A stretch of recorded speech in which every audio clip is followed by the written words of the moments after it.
We are at 3:03 and I think we can get started. If you are ready to get started, just give me a thumbs up and we will begin. Perfect. Thank you so much, Alka. So, hello. Welcome everybody to this masterclass on conscious relationship. Now, for those of you who do not know me, my name is Shubhra and I run this organization called Soulful by Shubhra with the sole purpose of bringing coaching and mentoring to every single individual whom I can reach. That has been my motto and will continue to be until I have reached where I have to. Now, I am a life coach and an Akashic healer, and my journey is very similar perhaps to anybody of you who has joined me, right? At the outset, I would like to set some ground rules for all of us so that it becomes easier for us to interact. If you're able to hear me loud and clear, give me a thumbs up in the chat box. Let's keep the chat box buzzing. Very, very good. Thank you for responding so beautifully. So first and foremost, this is a sacred and a safe space for all of us. Let's keep the sanctity of this place. We will be using the chat box only for the conversation that is very relevant to the topic that we are discussing today. Okay. If you have any questions, feel free to raise your hand. Most of your questions will get answered eventually as we move towards the end of the program. But if you feel that something needs an urgent attention, raise your hand and we will answer that question. Okay. The other thing is that let's not just make the chat box a chit-chat place. Focus on what is needed. Okay. With me, everybody? Now, okay, let's get started then. Now, if you're thinking that why have I joined this masterclass? What is it even for me? What is the purpose of me joining such a masterclass which says conscious relationships? Are my relationships not conscious enough? So let me put it this way. If you've ever felt or if you've ever said this line, am I with the right person? Doesn't matter if you're married or if you're dating somebody, but if you've said this line, am I with the right person? Then this session, my dear friends, is for you. If you've ever felt that you are stuck between should I leave or should I just let go, then this session is for you. If you're always anxious, dreading to talk with the people around you, not knowing when you'll burst out, then my dear friends, this session is for you. Did that resonate? Have you ever said that line? Put S in the chat box if you have ever said that. Yes, we all have at some point in time or other. It just feels so easy to, say that the fault lies with the other person. Why am I with such a person who doesn't understand? A very common thing to say. But if and I have said this, you are looking at me today, I sit here, calm, composed, and poised, speaking to all of you, giving you the gyan. But let me tell you the truth. I was on the other side. And till very recent times, I myself didn't know how to navigate and come out of it. But then something changed. Something happened. I will talk about what happened later, but before that, I would like to tell you the story that is behind me, which started all of this. So, as a young girl, I was very privileged to be born into a family with parents who are a visionary, I must say. They raise their kids in such beautiful ways. I have a younger brother, so there was no differentiation done between me and my brother. We were always seen same, there was never ever had I been told that you are a girl and you'll not get this, or my brother will be getting an extra privilege just because he was a boy. My parents believed in equality of gender, and the discussions that we had were so open. We as kids, even when I was just 10 and 12 years of age, felt that we were a part of what my parents were going through, what they were feeling. We were all so involved. There was how do I put it? People usually believe that there is only hatred and negativity in the world. My parents were the complete opposite. They believed in the innate goodness of human being and said that everybody has a good heart. It's just that the situation, my father used to say this, it's just that the situation is not favoring that person. Don't stop looking at the good heart. And I always felt Kya, Papa? Why do you keep saying such things? Everybody is good only. No, nobody. I never felt bad happening to me when I was a kid. Yes, there was scarcity with, with respect to finance and everything. But the love, the acceptance, and the belief in goodness of everyone was always there. I always, felt that the world is such a beautiful place. But I had my lessons that I needed to learn. I needed to understand that the world is not restricted to the family that I was born into. And then I got married. And things changed. People say 360 degrees. I wouldn't say that. My life changed 180 degrees. It was a U turn. Okay. So I was going in one direction where the belief in innate goodness of everybody was there. And this changed the day I got married on my Shadi Ka Mandap. The family that I got married into is a very beautiful family, but with a very different set of beliefs. They believe that you need to fight for what you want, versus where my parents believe that you do not need to fight. You will get, because people trust. One family trusted versus others did not. And it was because of their experiences. There's nothing to blame. It's just how their life had shaped them. Okay. Then what happened is, as I entered into this family, most of you have seen the serial Anupama, right? Yes or no? Anybody seen? My mother sees it very often. I do not know what she finds in it. I feel it's very cringe. Has anybody ever heard about the serial Anupama? Yes, no, anything? So, even if you've not heard, just let me tell you, it's a show that comes on some channel, which I do not know which channel.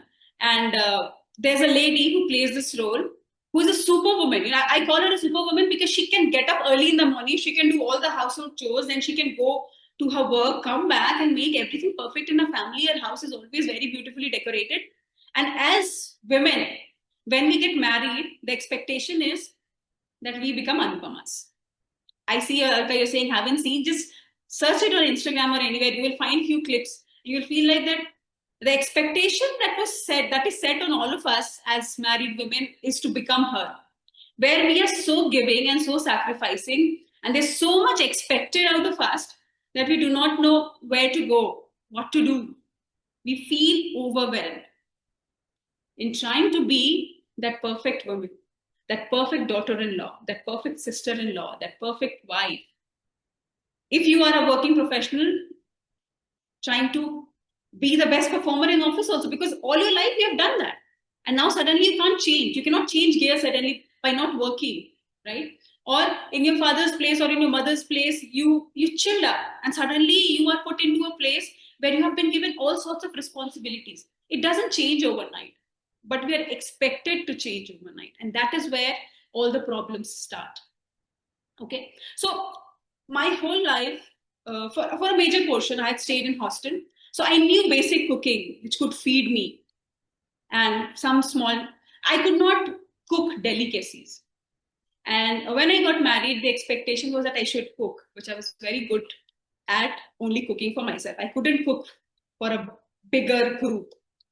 And I struggled. Every time, even if I made tea, somebody would come, taste it, make faces, either add some sugar or tea leaves or milk, and then fix it, and then they would give it to others. It was so painful every time that I am doing so many things in my life. I'm working, I'm studying, I've been a good student throughout. I cannot make a good tea.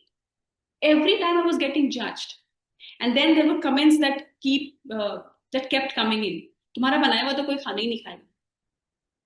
It hurt me because I felt I was not being understood. I laugh at it today, but when I look back at the time when this was said to me, it hurt, and it hurt a lot. There was a constant comparison that kept happening with the other daughter-in-laws in the family, or the other women which they were associated with, and I felt very small, as if I was not doing the best I could. Whereas in my heart, I knew that I was giving my all, but there was no appreciation. Okay, and then one thing which hurt me the most was a constant comparison that kept happening, a constant, how do I say, blame being put on my mother. That तुम्हारी माँ ने तुमको कुछ नहीं सिखाया, संस्कार ही नहीं है तुम्हारे अंदर. All these things which kept coming on from people whom I didn't even know properly. from any random guest in the house hurt me. And what did I do? What did I do? There was nobody whom I could share it with, you know. Even if I told my husband, it would be like, they're just joking, मजाक कर रहे हैं यार, कोई इतना seriously लेने की कोई बात नहीं. I felt he was not taking a stand. He would be taking a stand, I'm not denying, but it was not in front of me, and I always felt that I was alone. I always felt that there was nobody who would listen to me. Okay, and I felt that I was not in the right place. I was not in the right family. I was not with the right people. If this story resonates, if you felt something similar has happened in your life, just put L in the chat box for me to understand that yes, this is very, very true to what has happened with you as well. Thank you for saying that. Thanks for the response. You know, I went to my mother and told, Mama, aisa ho raha hai, what should I do? Now, my beloved mother, coming from her own set of beliefs and her own set of societal guidance that she had grown up with, told me, have a baby and things will work out. And I, as an obedient child, I, as a 28-year-old girl who still listened to the parent and did not put her brains into use, said, yes, why not? Let's do that. And lo and behold, my daughter was born. But did things improve? No, it did not. And to be blunt, it worsened. Because now I had a baby to take care of. And postpartum, my emotions were already welled up. I remember one night, I had a C-section delivery, and I remember one night, I had not slept for at least 10, 12 days, not proper sleep. And one night, my daughter was crying so much that I couldn't pacify her. She was not feeding. I just didn't know what to do. I was feeling helpless, and I just shouted. I just shouted so loud as if somebody had hit me, as if I had gone crazy. I've never shouted like that in my life till date, and I had never shouted like that before that day. I shouted. My mother in law was sleeping next to me. Bless that lady. Bless that lady. But that day, what happened broke me. She woke up and she said, क्या कर रही है तुम? तुम्हारा दिमाग खराब हो गया, कोई और रहेगा तो तुम्हें दो थप्पड़ लगाएगा. And at that moment, I felt I'm feeling something. I want to express it. और मुझे दो थप्पड़ लगेंगे. Nobody has hit me ever in my life. Let me put it very bluntly. But the way it was said, I felt like, what if I want to talk to somebody? What if I want to share? What if I want to just tell you that I want to cry right now? Is there nobody who can just hold me and let me cry out? That's painful, isn't it? When you just want to express and say what's going within you, there's no one standing. There's no one to hold your hands and say, it's going to work out. Don't worry. It's all happening for a reason. You know all of this. It's not that you haven't heard it before, but you want somebody else to say it for you. Say it to you, and then it registers and you calm down. That is what we do with our kids also. You would have experienced, like, if our kids burst out, and if we burst out in return, it goes downhill. And it just doesn't work. The same thing. We are kids inside. We are child. We are child at heart. And the same thing happened that day. I couldn't express this, and this is the first time that I'm speaking about it in a forum. And I do not know how others will take it, but I was shattered that day. And that day I felt, it's better. I assume that I'm a single mother, and I'll do everything that I can on my own. I will not ask anybody on this planet to come and tell me, do things for me. That is what I told myself, just to soothe me. But that was far from reality. Deep in my heart, I was still having thousands of expectations from my husband, from my family to come and do things for me. And what I was doing was not talking to them, not explaining what I needed. And why was that happening?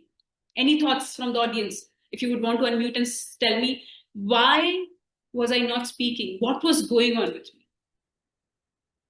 Or you can ping in the chat box as well. Anything is. Anybody? Fear of judgment? To some extent, yes. In addition to that, there was also a fear of rejection. Fear of rejection. Why? Because I felt that nobody Also, will. can I Yes, speak? yes, yes. Also, they would feel like, oh, now she wants us. She's not speaking. Okay, now she wants some help from us. So, That is why she's coming out, yeah, yeah, that's why she's speaking. because she needs us. Yeah, she needs us. And deep down in my heart, there was a longing of being heard, of being loved. Now, what is love? Love, as you can see on the screen as well, love is something where there is a lot of care, but there is no control. We love somebody, but without controlling that person. We connect with that person, but without possessing, without being possessive about that person. And we are present with that person without putting that person under any kind of pressure. This is an ideal definition of love. But the love that we experience is completely opposite to it. There is care, obviously. Love comes with care, but with a lot of control, that you need to do this and you need to do that. If you love me, you will cook for me. If you love me, you will not wear this dress. If you love me, you will call my parents. That's control, right? Connection without possession. So, in many marriages or in many relationships, you will find that if the partner is talking to somebody else, there's a lot of possessive behavior that is shown by the other partner, because you want to explain to the world that this person is yours. So that possessiveness kills the love. And then there's pressure to be there for that person every single time, despite what you're going through. That's not what is true love. We show love in the exact opposite way, and that drives away. That is what I have felt. The moment, the story that I just gave you a few minutes back, what was I feeling? I was feeling that my needs were not being discussed. I was not able to express what I wanted. Love was shown to me, but with expectations. Now, thinking of this from all the relationships that we have as adults, all our relationships are based on expectations, and all our relationships are transactions. Every single relationship is a transaction. You would say, I don't agree, Shubhra, what you're saying, that all our relationships is transaction. At least with my child, it's not a transaction. I love my child unconditionally. I request you to think again. Are you so sure about it? Why did you give birth to your child? Anybody? Put it in the chat box, speak up, anything.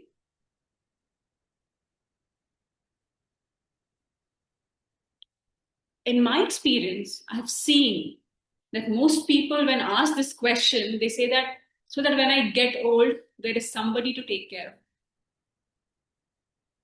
And as soon as you say it, the expectation gets attached that somebody is going to take care of you when you grow old.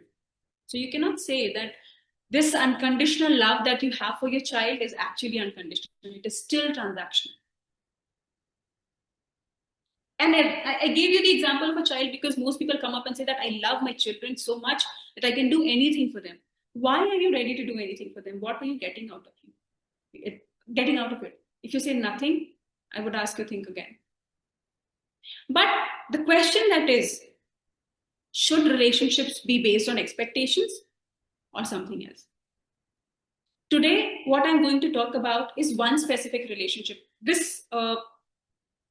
analogy that I'm going to give can be continued to all the relationships, but I would like to specifically speak about the relationship that we have with our partners or our spouses. Can we go to the next slide, please? So there's a beautiful concept, and Eckhart Tolle speaks about this a lot, where he does a comparison between a romantic relationship versus a conscious relationship. Now, what is a romantic relationship? A romantic relationship, as you can see on the slide as well, is driven by emotion and fantasy, is driven and has developed in the past 300 and 400 years because of the story that our writers have given us, because of the movies that we see, the Disney movies that we see as kids, where you have a Prince Charming or a Cinderella. who is being put into so much of agony, and then she shines out of it. And we start dreaming for such a life. Do you see the flaw in those stories? It's all based on fantasy and very far from real life. But when we start imagining that, we start living it. In a romantic relationship, there's so much of fantasy and emotion involved. Just think of the first time you fell in love. You were on cloud nine. But at least I was. I know I was. I was on cloud nine thinking that बस अब तो सब कुछ हो गया, बस इससे इनके साथ ही रह लें, everything is going to work out. That is what the romantic relationship felt like. And then there were unspoken expectations. Expectations of, I wish he proposed me on a beach. I wish we went to this place. I wish he treated me like a princess. All those unspoken expectations, which I was not actually going and speaking with that person, but yes, they were there. And then the fear of loss. The relationships and money, there's a very beautiful correlation. Until unless you have money, you want it. And once you get it, you fear कि अगर पैसा खत्म हो गया तो कल क्या करें? So you try to save it. And you work from a mindset of fear, from a mindset of loss. And as soon as you move to the mindset of loss, you start moving closer to it. And this is not what I am speaking. This has been spoken generations, time and again. And my favorite book, I'll give you excerpts from that book in the future slides as well. The Secret speaks about it in an elaborate way. We move towards the fear of loss, and with the movement towards the fear of loss, we actually start moving towards loss. And then conflicts feel threatening, because if you go and contradict someone, you enter into a fight. If you enter into a fight, you feel like, let's part ways. You don't want to part ways, because the price that you are paying to be in that relationship is giving you more returns than when you would be out of that relationship. So you decide to stay and put the blame on somebody else, that I am in this relationship maybe because of my kids. I'm in this relationship because of the loss of respect my father would feel if I came out of this relationship. You start saying such things, where in reality the truth is that you feel that there is still some gain that is coming out that you are in. Versus the conscious relationship. If you see on the right side, the conscious relationship is rooted in awareness and growth.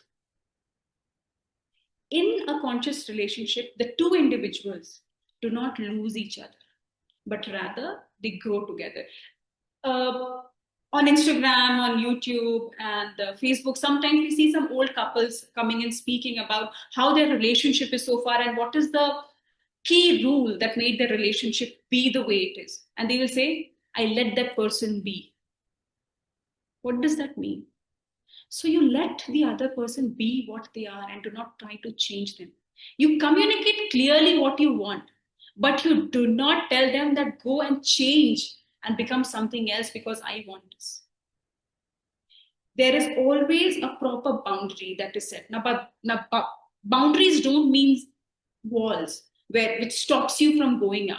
Boundaries are something which protect your peace. And it is very important to have proper boundaries in every single relationship that we have in life. And if you see it's written, I choose you, but I don't abandon myself. That is the key. In a conscious relationship, it is always about how we go hand in hand together without letting the other person lose himself or herself. When I speak this, I was speaking to one of my mentors in the past, and I was struggling. There was a lot of fights happening with my husband, and I tell it outright that yes, I'm in a much better state now. We are much closer today. And she told me, I was telling her that there's a lot of fight happening. He doesn't understand me. वो एक पका हुआ घड़ा है. What is a paka hua ghada? Which you cannot mold. It's already built, and if you try to change the shape, it breaks. And she told me very bluntly, Shubhra, even you are the same. You are not ready to listen to any criticism. You're not ready to understand what that person is going through. All that you think is you. And that was like a, how do I put it? It's like somebody came and hit me with a knife in my heart. I was like, what did she just say? I'm such a good person. I do everything. I told her I do everything for him. I do everything for the family. And then she told me, who asked you? Did he ever ask you to do it for him? Or did he ever tell you that do this for for your kids? I said, no, I just do it because I feel it's my responsibility. And then she told, what if you went today? Will those things not get done? I said, they will. Then then what's the answer?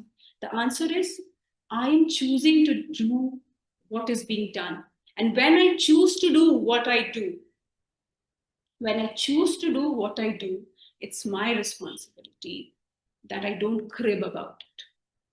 If I'm doing something out of choice, be happy doing it or don't do it. That is how you define your boundaries for yourself. And if there's something which you don't like in your relationship, call it out, speak it. The other person is not God.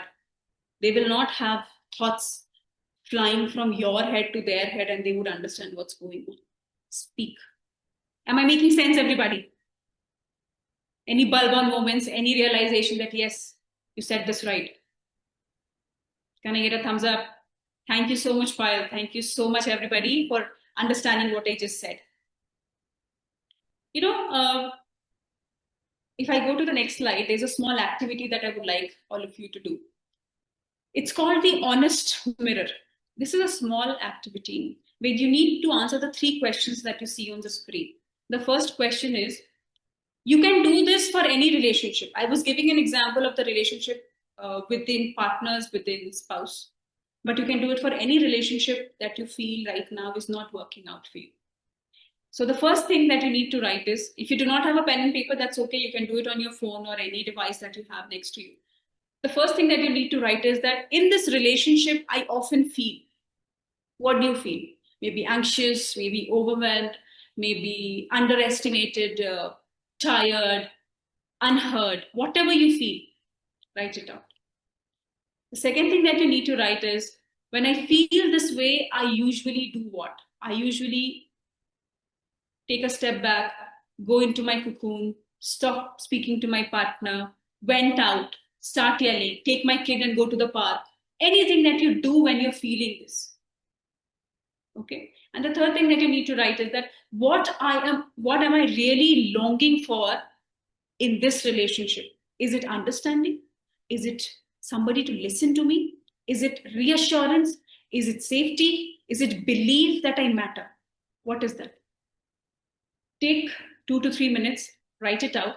We'll play some music and then uh, we'll come back to this in another 3 to 4 minutes when you have done this activity. Give me a thumbs up or write done once you are done with the activity. I'll wait for your responses at the chat box.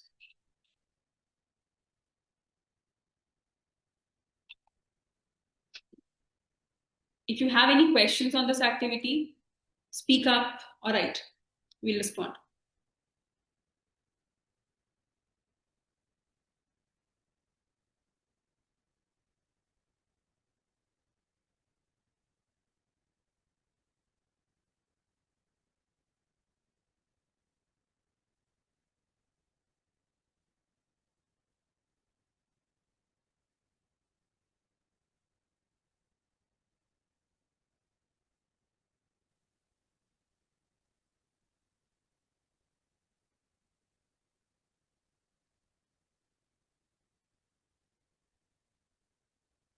If you need the questions on the screen, let me know and we'll share it again.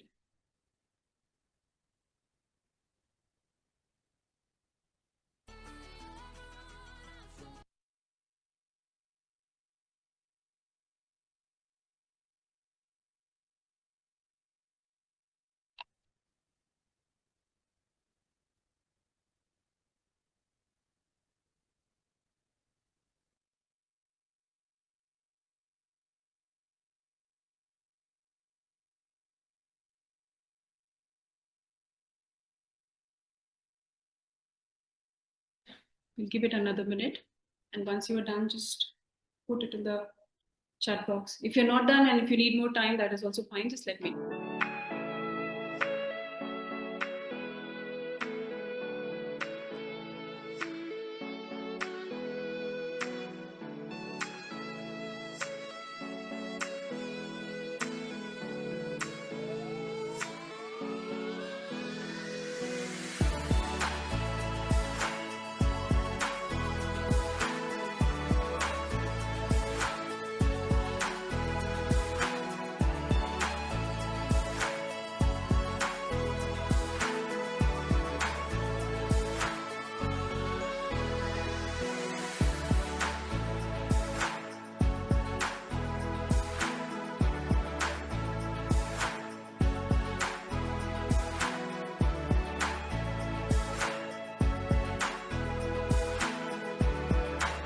your question, Priyanka.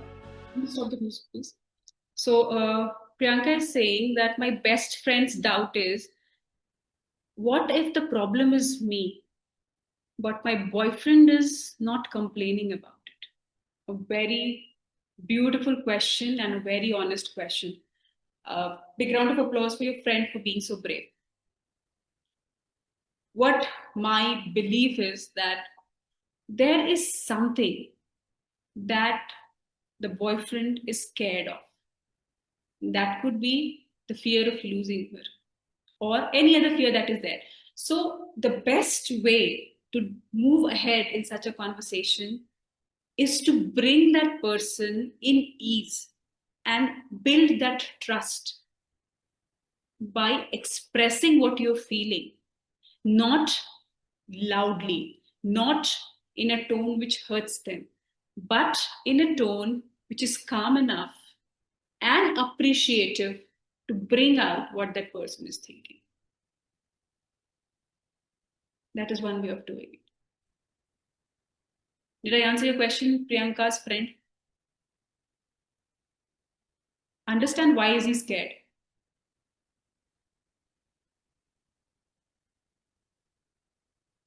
Thank you, Payal. Okay. Are we done with the activity? Do you have any question? There are a few questions that I have if you have already completed it. Thank you. Yes, no, can I get some response? You need more time? No questions from me. Activity done, Alka? Yeah. Okay. So since you've written it down, answer this. You don't need to speak it out loud. Just keep it in your mind if you want to. If you want to speak it and share it. It's completely fine. This is a safe space. Did you express what you needed with the person? And I answered that in Priyanka's question. Did you express what you wanted to the person? If yes, did you call out your boundaries when you're expressing it? What was the tone when you were speaking with that person? Did you hear what he responded back, or were you reactive? Because all these small things matter when you're trying to have that conversation. Think of a small baby in front of you. All humans are child at heart. I always say this. If the child is complaining to you and you go back and say, but it's your mistake, you should have done this, I always told that I needed this, will the child listen to you, or will they just stamp their feet and go up? In my experience, they'll stamp their feet, make faces, and go away. Rather, if you say that, yes, I hear what you're saying, and I know that you're very, very hurt, and I know that the emotions are too much for you to handle, and it's not right. Nobody should go through this. But what I want you to understand that I'm doing this because I believe, and correct me if I'm wrong, because I believe that for us, this is the right thing to do. Rather than blaming the person, understand what that person is going through. That becomes step number one as a breakthrough in any relationship that you want in your life. Any relationship, be it with your partner, be it with your in-laws, be it with your own parents, be it with your siblings, be it with your kids. Every relationship can be resolved by listening and responding. Whereas we just react. We don't give ourselves the time to understand what this person is feeling, and we just react. We just react. And then it goes downhill from there. Sometimes you would say that the water is over my head and I cannot just listen. So in moments like this, you either step completely out or you decide to stay in, which is easier for you. Staying in is also as difficult for somebody versus going out. Everything has their own pros and cons, and weigh your pros and cons, whether you want it or you do not want it. If you want it, give it your 100%. Just like think that the other person in front of you is you. How would you treat yourself? Would you treat yourself with dignity? Would you treat yourself with love? Do the same for that person and see how things change. Am I making sense? If, as I said earlier also, right, there's one beautiful book, The Secret, which I love, and I have excerpts from it. If I go to the next slide, I'll read it for you so that you can understand what relationships actually mean. This is one small paragraph from that book which talks about relationship, a very profound one if you understand it. I'll just read it and explain what I understand from it, and then we can have an open discussion if you want. All your joy is on the frequency of love. What does that mean? It means that we as human beings work on a frequency just like radio. When you have to listen to a specific station, you tune into that specific FM, that specific frequency. It is the same with us in our lives. If you want something in your life, let's say example, love in your relationship, you need to tune in to the frequency of love. And that is the most powerful frequency of all. You can hold love in your hand. It's like you cannot hold love in your hand just like this, but it is something which you have to feel it in your heart. It is a state of being. You are the only one who can emit feelings of love, and your ability to generate feelings of love is unlimited and unending. We always feel that so much wrong has happened to me that there's no love within me. But yet, when you see a small puppy, if you love dogs, you smile. If you see a small baby, somebody is holding and that baby smiles at you, you smile back. So there's love. There still is love. And if you're not able to find it, there are ways and means by which you can find the love. And if you are on that frequency of love, as it is explained here now, when you love, you are in complete and utter harmony with the universe. Love everything you can. Love everyone you can. Love everything and everyone as much as you can. Now you will say, but I hate that guy. Yeah? How can I love that? How can I love him? I just don't get any feeling, one small iota of love for that person. My suggestion, love that person on the soul plane. Maybe you do not love them on earth, but you love them on the soul plane. When I say the soul plane, it means that the reason that person has come on this planet is to teach you something, and that is why he's making or she is making you feel what you feel. Love him and be thankful to that person for making you feel what you're feeling, because now you understand. Because now you understand the exact emotion which you do not want to do with others. And you will take a step back when you realize that you're doing the same for somebody else. So that person has taught you that.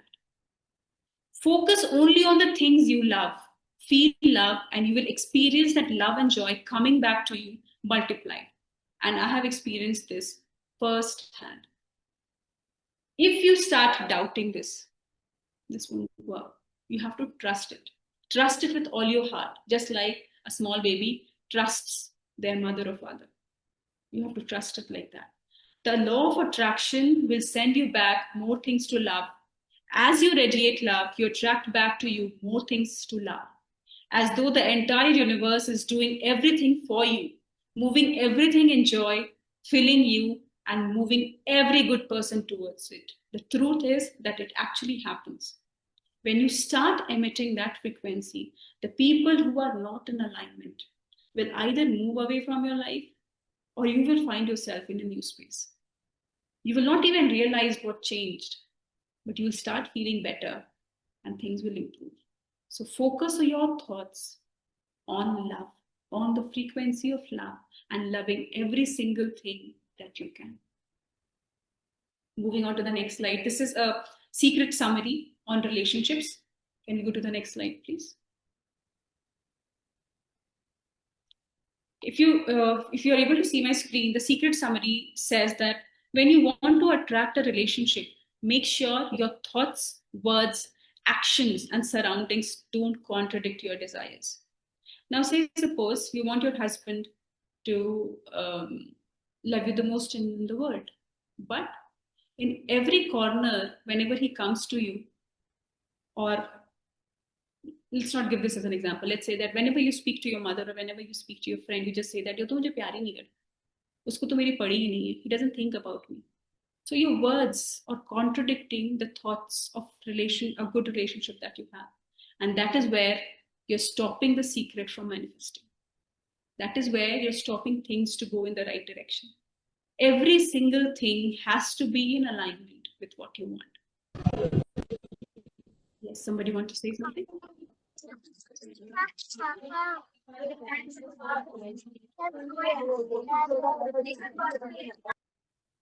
We mute the participant, please. Thank you. Okay. Your job is to focus on yourself. You are solely responsible for yourself.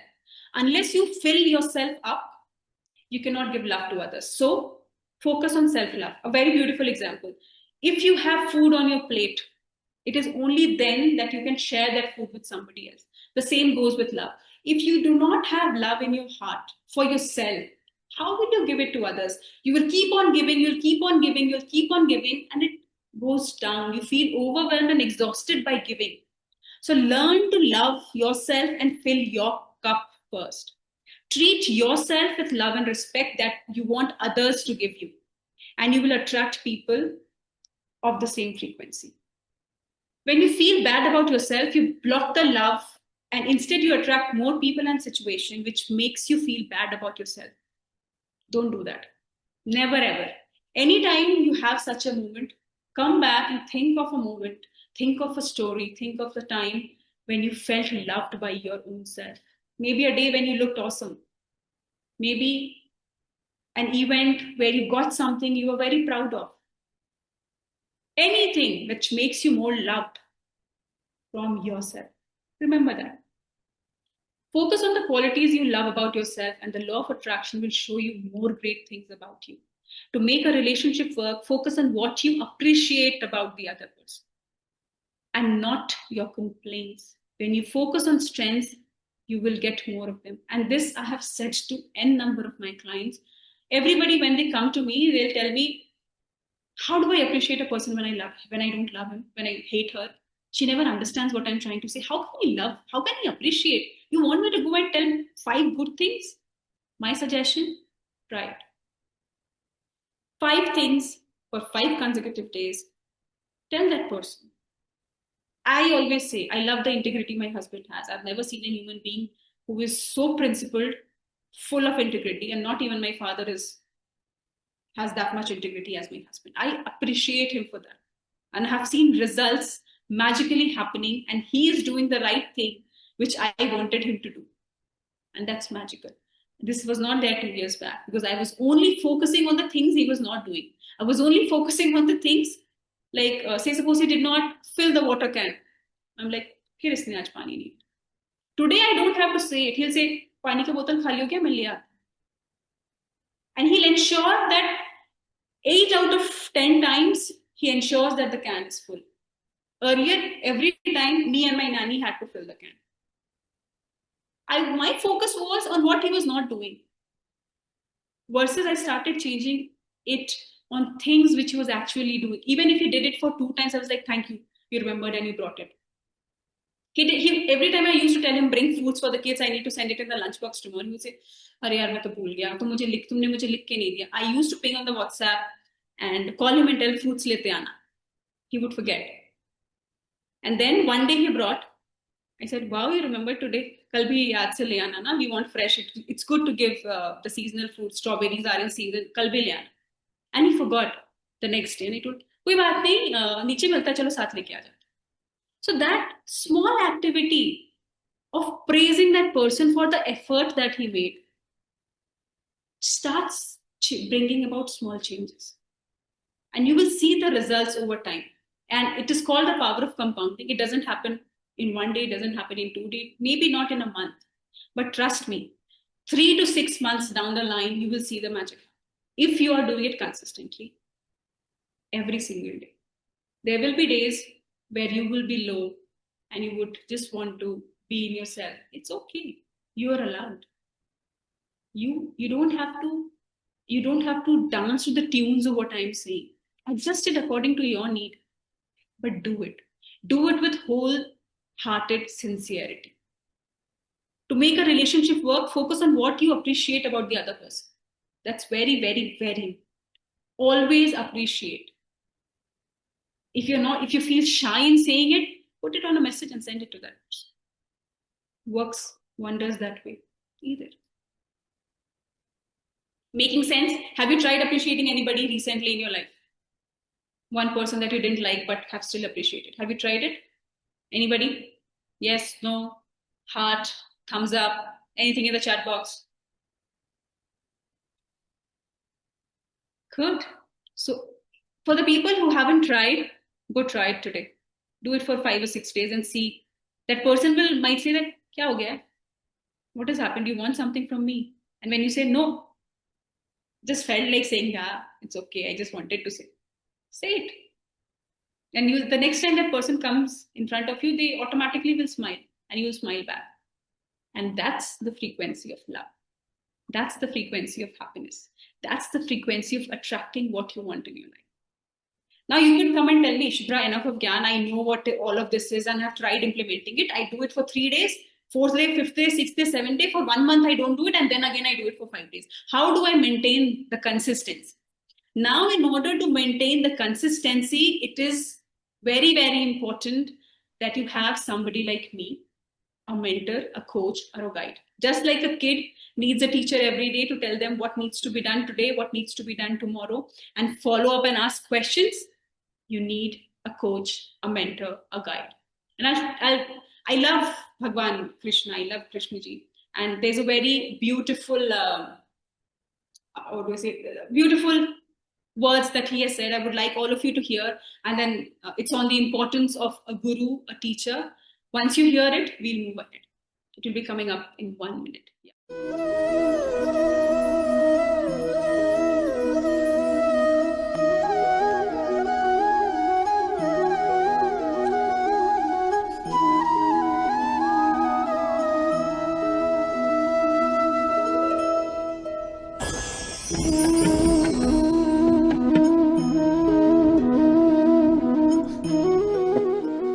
इस पात्र का महत्व हमारे जीवन में हम भली भांति जानते हैं। गर्मी की ऋतु में ये हमारी प्यास बुझाता है, शीतल जल को जैसे अमृत बनाकर हम तक सौंपता है। किंतु इस पात्र को बनाया कैसे जाता है? क्या इस प्रक्रिया के विषय में आपको ज्ञात है?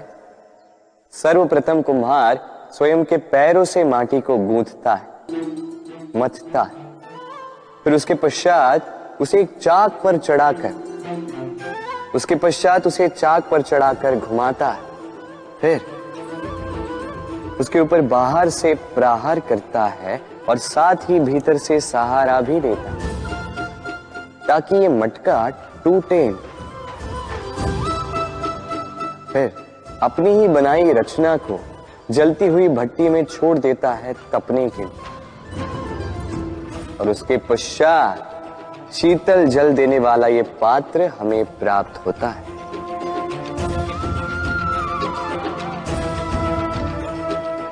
एक सर्वश्रेष्ठ गुरु भी यही करता है। सर्वप्रथम हमारे मन में छिपे संभावनाओं को निकालने के लिए हमें मथता है, फिर कठोरता से हमें आकार देता, उसी के साथ हमें सहारा भी देता, और फिर उसके पश्चात परीक्षा की अग्नि में उस भट्टी में छोड़ देता जलने के लिए, और तब जाके हमारा अस्तित्व बनता है। इसलिए यदि आपके गुरु कठोर हो तो उनसे कुपित ना हुई, उनसे क्रोधित ना हुई, क्योंकि वही वो कुम्हार है जो आपके जीवन के पात्र को एक सुंदर सा आकार देंगे। Radhe Radhe.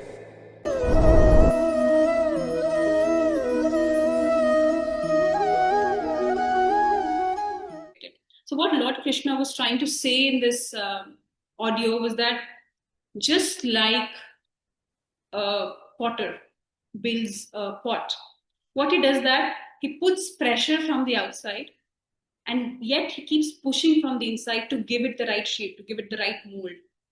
That is what a coach also does. That is what a mentor also does. And once you have given that shape, you throw it in a brick clay. आग की भट्टी में उसको डाल देते हैं ताकि वो तपे और पके, and it takes the form that it needs to.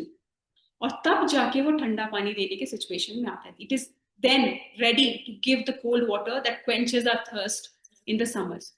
Now, a coach or a teacher is also the same. A coach or a teacher is also the same, because what they do is that they mold you. They come and answer your questions. They shape your thoughts, your visions, and align it to what you want to become. They help you every single day until you have reached where you want to. And then you start giving to the world and start living the purpose that you were born to. They help you understand where you want to be, what you want to achieve, be it your relationships. Today, we are speaking specifically about relationships, so I'll talk about relationships. They will help you mold the relationship that you want. Thank you, everybody, for joining. See you on the other side.